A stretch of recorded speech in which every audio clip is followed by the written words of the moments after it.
In a cold little town in Poland, long before electricity reached every home, a boy named Emil lived with his mother in a single-room cottage. His father had died when he was just 6, leaving behind a small wooden table, a few tools, and a box of broken candle molds. Every evening, the town would fall into darkness when the sun went down. People used whatever light they could find, old candles, oil lamps, or firewood. But Emil noticed something interesting.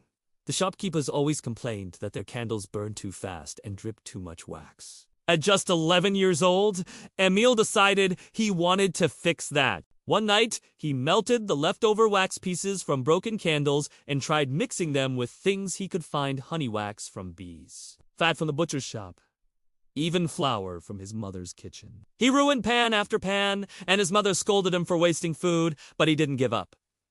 Weeks passed. Then, one night, he found a secret by mixing a small amount of salt with the wax and letting it cool slowly. The candle burned longer and brighter.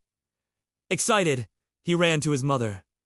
"Look, it doesn't melt fast," he said, eyes glowing brighter than the flame itself. His mother smiled for the first time in weeks. "Maybe this little light can help us out of darkness," she whispered. The next morning, Emil took his candles to the village market. People laughed at the candle boy at first, but when one old shopkeeper tried his candle, he was amazed.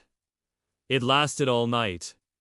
Word spread fast. Soon, everyone wanted Emil's long-lasting candles. Within months, he was making more money than any other vendor at the market. He started hiring other poor kids to help him melt and mold wax. He didn't just sell candles. He gave jobs to people who had none. Years later, Emil's candles lit up churches, weddings, and even royal halls across Europe. He called his company Eternal Light.